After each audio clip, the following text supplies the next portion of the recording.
welcome back to Gin and Gypsies, part 2 of Palace of Versailles. I am halfway through this bottle.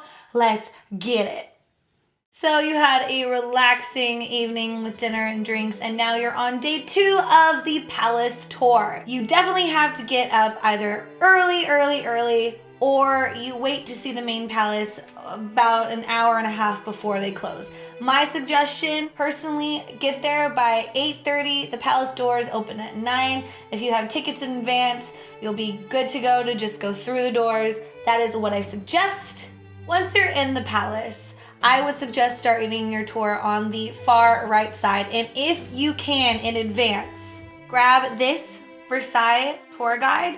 It's honestly better than the audio tours that they have. If you like audio tours, then go ahead, do it. For me, I like going to the rooms, going to the chapter about the rooms, and then read the history through there. These books actually, to me, give a lot more in-depth description of each of the rooms in the palace. But like, again, that's just me. I don't like audio guides, but if you do, cool.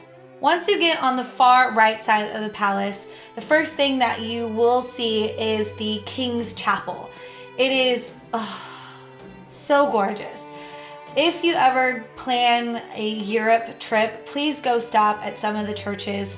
They are probably the most beautiful things that I've ever seen, better than any museum, are the chapels in France. They're just so beautiful. There's so many, and all of them are uniquely different. But the King's Chapel itself is really cool. It's a tiny church inside the palace, but it's got so much detail. A lot of the royal weddings happen there, baptisms, christenings, they all happen there. Once you're done with the chapel, you're gonna make your way up the stairs to the king's apartments. Now, this is really cool. This palace is so big that instead of having like guest bedrooms for people, they have guest apartments for these people. So just imagine that. This palace has 800 rooms. 800 rooms. That's a lot of party guests. Let's just say that. The first couple of rooms you're gonna stop at is the king's bedchamber.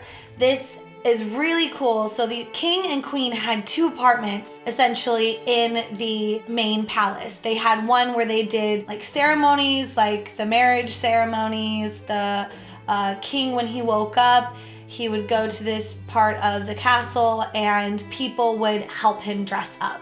Like he didn't clothe himself, he didn't shave himself, he didn't even wash himself probably.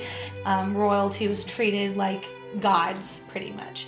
So the King's Chamber, the first one you're going to see is going to be the one that's open for the public, which most of the ceremonies would happen there.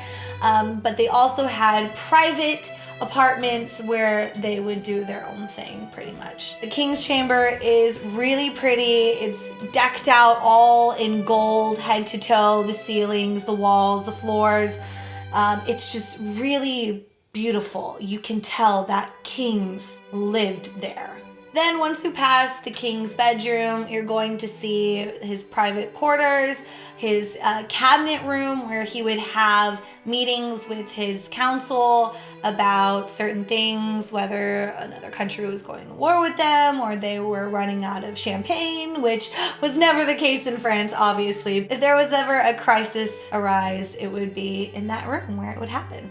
Most of the king's and queen's private apartments is part of their private tour. So if you really want to see those rooms, you have to book a private tour in advance. After you leave the king's apartments, you're going to step into the most beautiful room I've ever witnessed, the Hall of Mirrors. Now, I'm going to tell you a little side story about why this place was built. Way back then, when Louis XIV took over the crown, he was very young, and a lot of other rulers from different countries didn't think he was gonna last that long because he was young, and they thought his country didn't have a lot of money, and so they were like, Louis XIV, he's not gonna stick around. Well, little did they know that Louis XIV was very, very smart because he could charm anybody. He could make his enemy love him by one conversation. That's how he was. When he moved to the Palace of Versailles, originally it was a hunting lodge. It was grand and beautiful, but not to the scale that it is today. It really is all because of him, of how beautiful this palace turned out to be. The Hall of Mirrors was actually a dream that he had. He had a dream of having a room full of mirrors from floor to ceiling.